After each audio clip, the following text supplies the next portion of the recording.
कारण क्या हुआ, एक तो यहाँ पर पूरा माहौल बिगड़ चुका था और पीछे लंबे तक जाम लग गया। जाम लगने के बाद ये हुआ कि कोई प्रशासन की तरफ से कोई ऐसा नहीं था कि भाई कोई मतलब कोई पुलिस।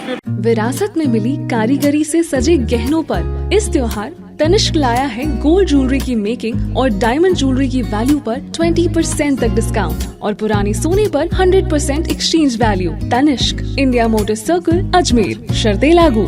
कल भैया रात को मैं 11:15 अप्रोक्स में बस स्टैंड से आ रहा था, केसरगंज की तरफ जा रहा था। तो उससे पहले आधा घंटे पहले यहाँ पर क्या है, 2 गाड़ियों का एक्सीडेंट हो चुका था। तो उसके जो 2 पक्षकार थे उनके बीच में कुछ हाथापाई वगैरह भी चल रही थी। उसके कारण क्या हुआ, एक तो यहाँ पर पूरा माहौल बिगड़ चुका था और पीछे लंबे तक जाम लग गया।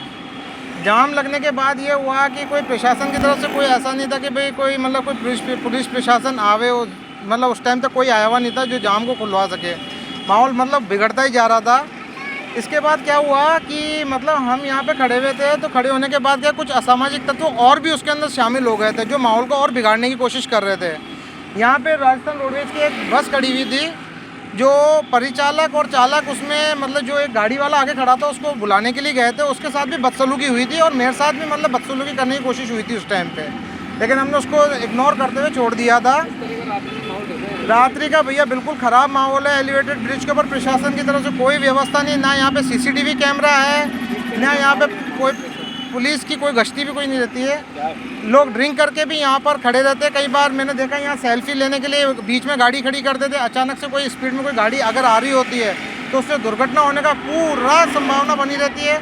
अगर उनको कोई कुछ बोल देता है कि गाड़ी आप साइड में करो, तो वो लोग लड़ाई झगड़ों के ऊपर उतारू हो जाते हैं। और कई बार तो मैंने ये भी देखा है कि डोलियों के ऊपर कई लोग बियर की बोतलें या कोई वाइन की बोतलें जो भी होती है वो सब रख के चले जाते हैं और कोई लेना देना नहीं होता उस टाइम पे। और ये मान के चलिए अगर यहाँ पर रात में ना कर दो 2 से 3 बार भी अगर पुलिस की गश्ती हो ना, तो उससे कुछ ना कुछ फ़र्क पड़ सकता है। यहाँ पे अगर पुलिस की जीप भी थोड़ी देर खड़ी रहेगी ना, तो उससे काफ़ी फ़र्क पड़ जाए। और एक सीसीटीवी कैमरा यहाँ पे लगना बहुत ज़्यादा ज़रूरी है, क्योंकि यहाँ अप्रिय घटना होने की कोई पूरी की पूरी संभावना है। यहाँ पे आप ये कुछ नहीं कह सकते कि भाई कभी कुछ गलत होगा या नहीं होगा, बिल्कुल होने की चांस है। लोग एक तो ओवर स्पीड में गाड़ी चलाते हैं, ड्रिंक एंड ड्राइव चलती रहती है। दूसरी बात क्या है, असामाजिक तत्वों का पूरा जमावड़ा आजकल लगने लग गया है यहाँ पे।